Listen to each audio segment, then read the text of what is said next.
आप सभी भाई बहनों का आध्यात्मिक ज्ञानात्मक चैनल की संध्या बेला ज्ञान कक्षा में एक बार फिर स्वागत है। आज की चर्चा का विषय है मन, धन और तन।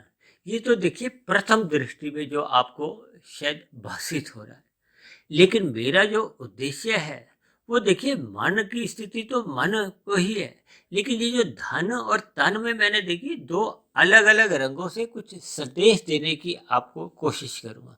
इसलिए मेरी आप सभी भाई बहनों से विनती है कि वीडियो सुनते समय चित्र पर अपनी निगाह बनाए रखें। अन्यथा हो सकता है कि आपको वीडियो का जो एक भावार्थ है वो पूर्ण रूप से समझ नहीं आए, क्योंकि इस वीडियो में देखिए 3 गुणों का भी परिवेश है। क्योंकि मन को हमने सतोगुण से दर्शाया, सफेद रंग से दर्शाया, और धन को हमने आता देखिए पहला धा है उसका रजोगुण की स्थिति दिखाई है, और जो उसमें ना की स्थिति है वो तमोगुण की स्थिति है। और इसी तरह देखिए तन में भी हमने 2 स्थितियां दिखाई हैं। प्रथम उसका जो वर्ण है ता, वो हमने रजोगुण से दिखाया है, और ना को तो हमने जैसे धन में ना दिखाया था। इसका अभिप्राय क्या है कि दोनों ही स्थितियों में हमने देखिए ना को एक तामसी स्थिति से जोड़ा है। और नीचे ही हमने देखिए 2 शब्द एक अलग अलग रूप में और दे दिए।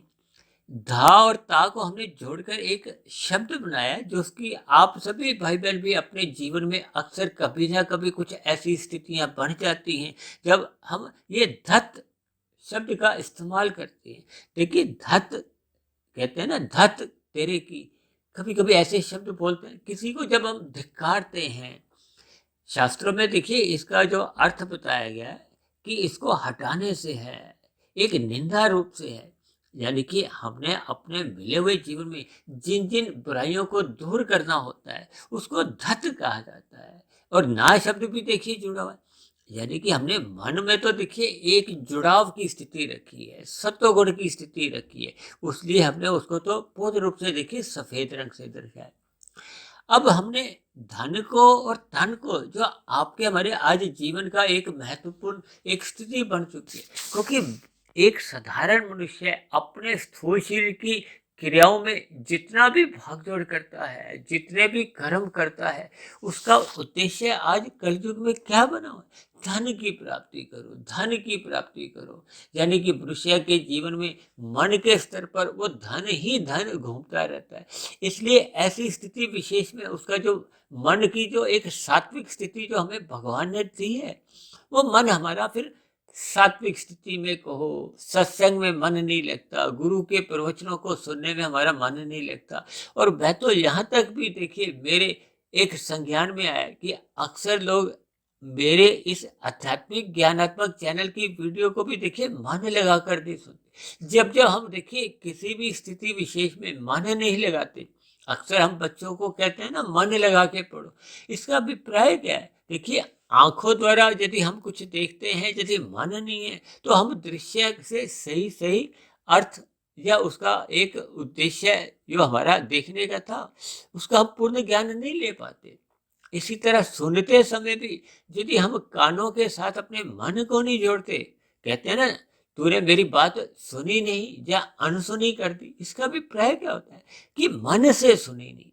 इसलिए तो बार बार ये भी कहा जाता है कि श्रद्धा पूर्वक सत्संग करो, श्रद्धा पूर्वक सत्संग करो। इसका भी प्राय क्या है कि हमें मन को वहां केंद्रित करना है, क्योंकि श्रद्धा पूर्वक सत्संग करने से ही आपके हमारे मन में फिर वो उसके शुभ संस्कार बनते हैं। यानी जो श्रद्धापूर्वक हमने सत्संग किया था उसका ही चिंतन हो सकता है। यदि हम बेमन से सत्संग करते हैं तो ऐसे बेमन से किए गए सत्संग का पुनः मन में चिंतन संभव ही नहीं है, क्योंकि हमें याद हमारी स्मृति में ही नहीं रहता कि हमने क्या बात सुनी थी। जब हमें ध्यान पूर्वक हमने बात सुनी ही नहीं थी तो फिर उस पर हम बार बार विचार कर ही नहीं सकते। बार बार का चिंतन करना, विचार करना, उस पर एक बार बार हम जब एक ही स्मृति में खोए रहते हैं तो फिर वो धीरे धीरे आपके हमारे कारण शरीर में संस्कार बनता है। कारण शरीर में टिका हुआ ज्ञान ही देखिए आपको हमें एक फल देता है। वो अंदर की जो पहले की जो बुराइयां हैं, बुरे संस्कार हैं, उनको समाप्त करता है, उनको कमजोर करता है, और उनके स्थान पे फिर नए शुभ संस्कार बनने लगते हैं। जब तक आपके हमारे कार्य शरीर में यानी कि आपके हमारे स्वभाव में सकारात्मक परिवर्तन नहीं आता, तब तक आपके हमारे देखिए एक कर्मों में सुधार नहीं आता। ये सभी स्थितियां देखिए अक्सर हम अपनी चर्चाओं में इन पर बातचीत करते रहते हैं, क्योंकि हमारी प्रतिदिन की ही चर्चा में देखिए तमोगुण, रजोगुण और सतोगुण और इन्हीं से ही संबंधित आपके हमारे तीन शरीर, स्थूल शरीर, सूक्ष्म शरीर और कारण शरीर को, इन सभी स्थितियों को जब तक हम ज्ञान पूर्वक समझते नहीं है, इन तीनों के संबंध को हम समझते नहीं है कि तमोगुण से 10 गुना अच्छा रजोगुण है, रजोगुण से 10 गुना अच्छा सतोगुण है।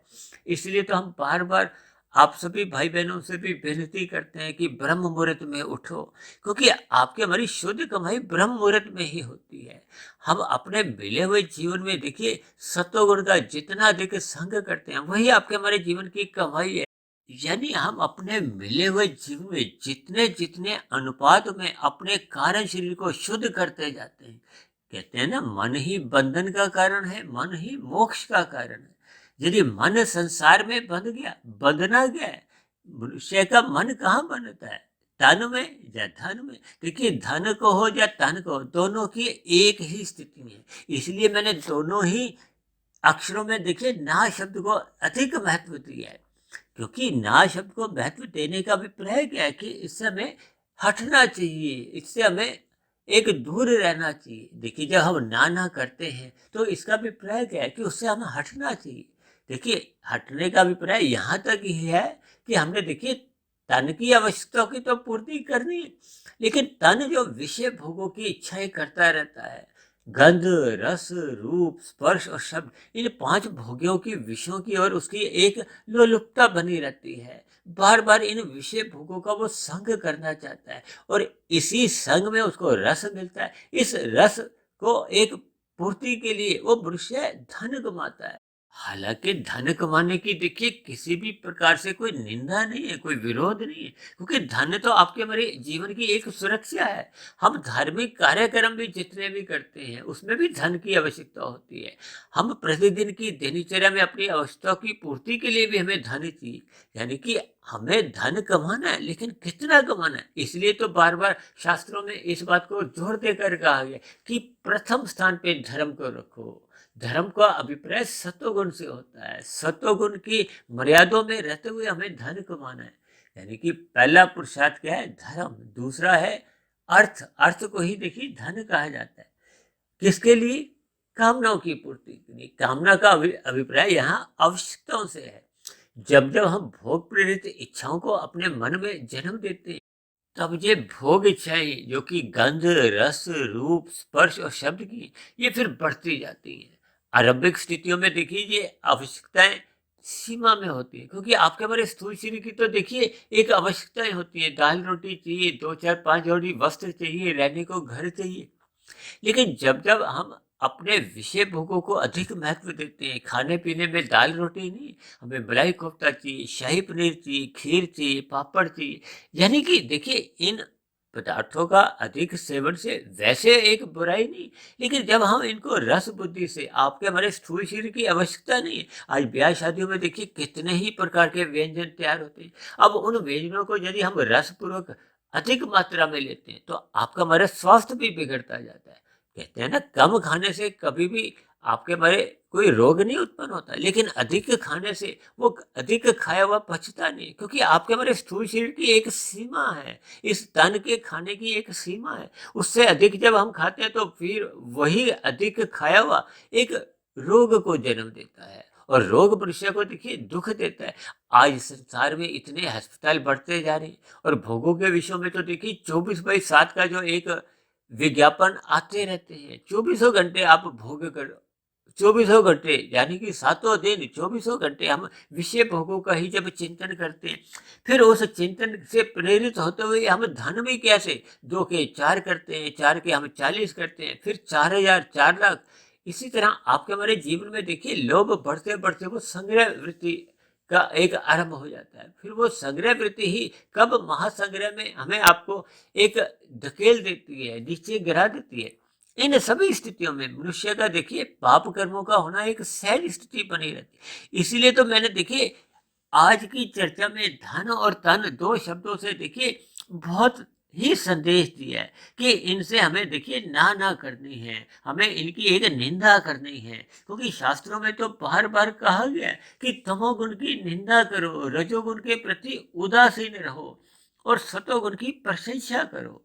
सतोगुण की हम प्रशंसा करने से ही हम फिर सतोगुण से जुड़ते हैं, परमात्मा की हम कीर्ति गाते हैं। कीर्तन का अभिप्राय क्या होता है कि जब हम परमात्मा के दिव्य गुणों की एक कीर्ति गाते हैं, उसी का नाम देखिए कीर्तन। क्योंकि हम अपने तन द्वारा ये सभी क्रियाएं करते हैं, स्थूल शरीर के स्तर पर करते हैं। तो इसका मतलब क्या है? कीर्ति का देखिए संधि विच्छेद करो तो कीर्ति शब्द परमात्मा के लिए आता है और तन शब्द हमारे स्वयं के लिए आता है। इसलिए बार बार कहा जाता है कि परमात्मा से जुड़ने के लिए कीर्तन करो, कीर्तन करो। ये सभी स्थितियों के देखिए हमें भावार्थ समझने होते हैं।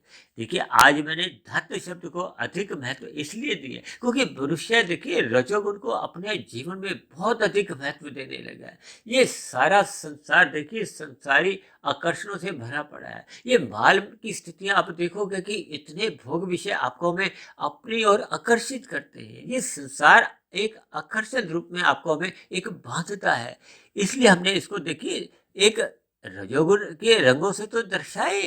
इसलिए हमने देखिए धन शब्द का जो प्रथम वर्ण है धा, उसको रजोगुनी रंग से दिखाया है और तन के भी जो प्रथम अक्षर है, वर्ण है, ता को भी हमने देखिए रजोगुण से दिखाया। क्योंकि मनुष्य देखिए अपने शरीर को ही सजाने में लगा रहता है। एक दिन में शीशा कितनी बार देखता है? अपने शरीर को सुंदर बनाने के लिए धन भी खर्चता है, समय भी खर्च कर, कहाँ? ब्यूटी पार्लर जाने पे। ये सभी स्थितियों के देखिए हमें एक भावार्थ समझने कि हम अपने मिले हुए जीवन में देखिए धन को उतना ही महत्व दें कि आपके हमारे शरीर की, स्थूल शरीर की आवश्यकताओं की पूर्ति हो, ना कि भोग प्रेरित इच्छाओं की पूर्ति के लिए हम धन कमाएं।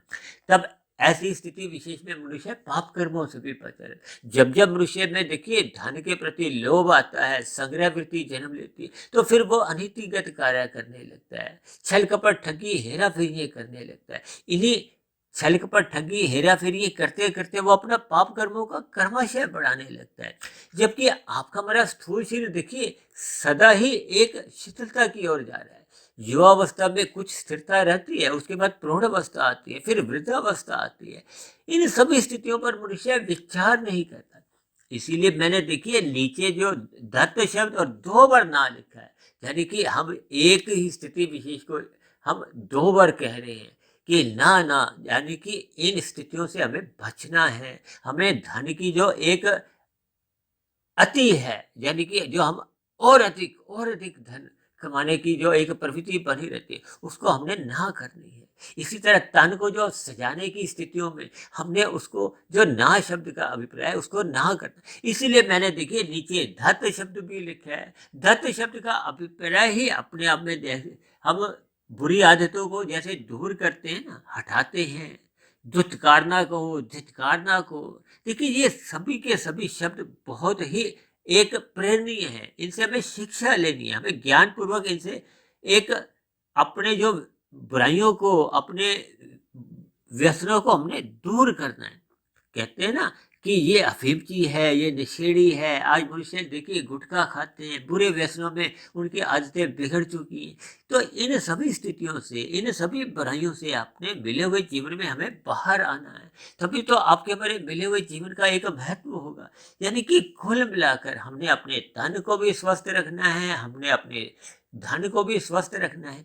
जब हम अपने धन को भी स्वस्थ रखते हैं, तन को भी स्वस्थ रखते हैं, तब ये स्थितियां आपके फिर हमारे मन में सभी प्रकार की बुराइयां दूर करती हैं। आपका हमारा मन शुद्ध होने लगता है, यानी कि आपका हमारा सूक्ष्म शरीर पवित्र होने लगता है, सात्विक बुद्धि बनने लगती है, मन में अच्छे अच्छे विचार आने लगते हैं, सत्संग श्रद्धा पूर्वक होने लगता है। ये सभी स्थितियां जब निरंतर आपके हमारे जीवन में एक सात्विक रूप में बनी रहती है, तो फिर आपके हमारे कार्य शरीर की जो एक बुराइयां हैं, बुरे संस्कार हैं, वो क्रमशः कमजोर होने लगते हैं, दग्ध बीज होने लगते हैं। उनके स्थान पे शुभ संस्कार बनते जाते हैं। जब कारण शरीर में शुभ संस्कार बनते जाते हैं, तो फिर आत्मा के ऊपर जो अशुद्धियां थी, क्योंकि कारण शरीर में जब मल रूपी संस्कार होते हैं, तामसी संस्कार होते हैं, और राजसी संस्कार जो एक विशेष रूपी कहे होते, इन्हीं का ही आवरण कहो, परछाई कहो, वो आत्मा के ज्ञान को आवृत कर देती है, ढक देती है, जैसे सूर्य के प्रकाश को काले बादल ढक देती है। इसलिए हम सभी भाई बहनों को अपने सूक्ष्म शरीर और कार्य शरीर को पवित्र करना है, ज्ञान पूर्वक स्थिति में लाना है। ये सभी स्थितियां जब कारण शरीर में एक निरंतर बढ़ती जाती हैं, तो आत्मा का प्रकाश तो देखिए पहले ही था, वो पहले ही आत्मा ज्ञान स्वरूप थी। वो आत्मा जब अपने मूल स्थिति में लौटने आती लगती है, तो फिर आत्मा और परमात्मा का तो पहले से ही सजातीय संबंध है। आत्मा का तो कभी भी देखिए प्रकृति के विषय भोगों में रुचि नहीं होती, क्योंकि वो एक विजातीय संबंध है। रुचि किसकी होती है? स्थूल शरीर की, क्योंकि वो तामसी है। पांच विषय भोग, गंध, रस, रूप, स्पर्श, ये भी तामसी है। तामस का तामस से एक संबंध होता है, सजातीय संबंध है। इसीलिए तो शास्त्रों में इसको देखिए एक स्थूल शरीर की इंद्रियों का दोष भी कहा गया है। इसलिए बार बार कहा गया कि सत्वगुण की लगाम से इस शरीर को, इन भोग्य इंद्रियों को, इनको नियंत्रण में रखना होता है। यही संदेश तो भगवान श्री कृष्ण ने अर्जुन के रथ के जो 5 घोड़े हैं, 5 भोग्य विषय हैं, उनकी लगाम अपने हाथ में रखकर यही एक आपको हमें एक उपदेश दिया है, संदेश दिया है, जिसको हम अपने जीवन में जितने जितने अनुपात में एक ढालने लगते हैं, अपना एक संस्कार बना लेते हैं, तब ऐसी स्थिति विशेष में आपका हमारा जीवन एक सफलता की ओर जाने लगता है। क्योंकि आत्मा का प्रकाश हम जितना अधिक अनुपात में अपनी मूल स्थिति में ले आते हैं, फिर उतना उतना आपका हमारा सत्संग श्रद्धा पूर्वक होता है परमात्मा में। फिर आपका हमारा ध्यान टेकने लगता है, फिर हमें प्रयास नहीं करना होता। देखिए, जब तराजू का एक हिस्सा में अधिक वजन होता है, तो वो हिस्सा झुक जाता है। जब आपके हमारी आत्मा का 50% से अधिक हिस्सा जो पहले ढक चुका था, किसी का तो देखिए ये 80-80, 90-90% ये आत्मा का प्रकाश ढका होता है। कभी कभी हम कह देते हैं ना, कोई बहुत ही बुरे काम करता है, कहते हैं कि इसकी तो आत्मा ही मर गई है। जबकि आत्मा तो देखिए एक चेतन तत्व है, उसमें स्थूल शरीर जैसे मृत्यु तो संभव ही नहीं। लेकिन उसका जब ज्ञान मर जाता है, उसमें बुराइयों की प्रधानता हो जाती है, तो फिर उसका जो एक मूल ज्ञान है वो आवृत हो जाता है। तब ऐसी स्थिति में जब मनुष्य की मृत्यु होती है, तो उसका कर्माशय बहुत अधिक बुरा बना होता है। क्योंकि मनुष्य जोनि तो तभी मिलती है जब संचित कर्मों में मरते समय पाप और पुण्य कर्मों की कम से कम तुल्यता होती है, जब पुण्य कर्मों की अधिकता होती है। और जब मन देखिए इस 90% के अनुपात में बिगड़ जाता है, यानी कि आपका हमारा कर्माशय में 90% पाप कर्म होते हैं, तब ऐसी स्थिति में मरने के बाद देखिए नीचे की वनस्पति जोनियों में ही जाना पड़ेगा। फिर वहां से धीरे धीरे जैसे लाखों करोड़ों अरबों खरबों पता नहीं कितने जन्म लेते लेते जब वो 90% का पाप कर्मों का कर्माशय घटते घटते वो 10% पे आएगा, यानी कि पुण्य कर्मों की बराबरी कर लेगा, फिर पुनः मनुष्य योनि की प्राप्ति होती है। और आपको हमें तो देखिए मनुष्य योनि की प्राप्ति हो चुकी है, हम मनुष्य जीवन में जी रहे हैं। इसलिए हमें मिले हुए जीवन का अपना सदुपयोग करते हुए अपना अंतःकरण शुद्ध करना है, हमें अपना मन शुद्ध करना है, ताकि आपके हमारे कारण शरीर में शुद्धता आए। आपके हमारे कार्य शरीर में शुद्धता आने से ही आपके हमारी आत्मा का मूल ज्ञान सहज ही मूल स्थिति में आता है। फिर परमात्मा से तो सहज ही आत्मा की प्रीति बनी रहती है। यानी कि आप और हम अपने मिले हुए जीवन में धन और धन को एक नाना की स्थिति से जोड़ते हुए अपनी बुराइयों को हम धत करें, दूर करें। तो आज की एक वीडियो से मेरा यही एक संदेश था।